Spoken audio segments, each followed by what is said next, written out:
My name is Susan Stahl. I do have the joy of being able to say that I am the person that really founded Village Engage. We have been around for about 7 years, and Dan Weidenbenner, who is the executive director of Mill Village Ministries, an organization in Greenville, South Carolina. He and I had both participated in Just Faith programs and had really astounding experiences. Both of us came out of our Just Faith programs on fire. Dan reached out to me to have coffee, and we talked about, wouldn't it be an incredible thing to be able to harness the power of the people coming through Just Faith programs who, like us, were on fire to do good work in the Greenville community. Our goal was to connect people who had been impacted by Just Faith programs with opportunities for justice and advocacy within our community. Last year was our first Faith and Justice Forum, which brought together almost 300 people from around Greenville.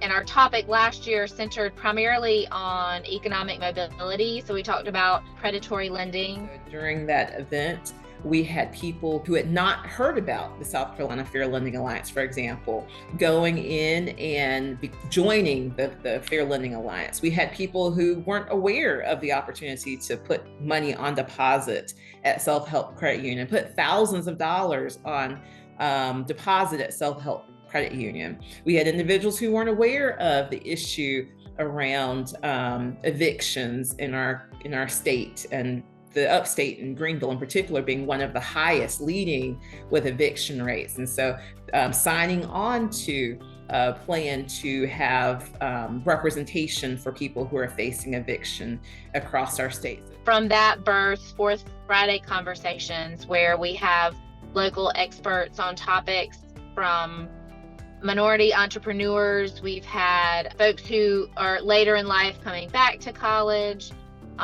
We've had, again, more discussions about predatory lending, and they've been really powerful. We've had several state and local officials who have come to speak at those, and I look forward to those continuing and growing.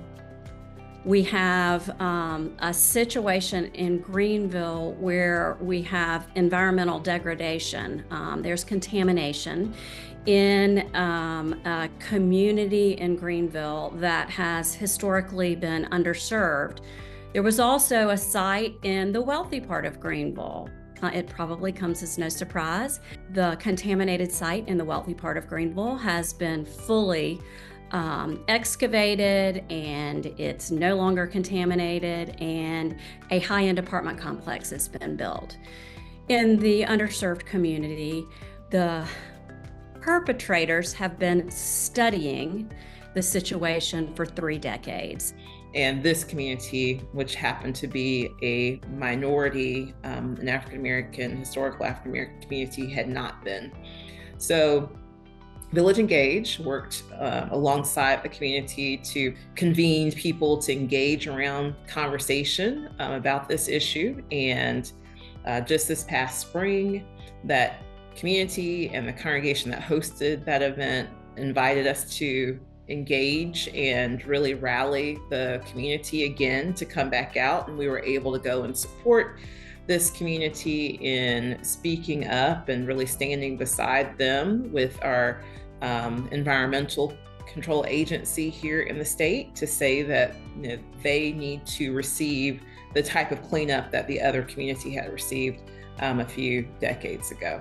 I hope for Village Engage, I think in knowing how many people in Greenville have such good and big hearts and want to do good, want to impact their community in a positive way, but they're not exactly sure how to do that or where to turn. When somebody is wondering where they can plug in, where they can turn to, how they can enter the conversation, lend their voice to advocacy and engagement, they will immediately think of Village Engage as the hub, the entry point the next step for them or their congregation. That's my hope, that people who say, I'm being called to this kind of engagement or to justice ministry, and they say, now I need to call Village Engage.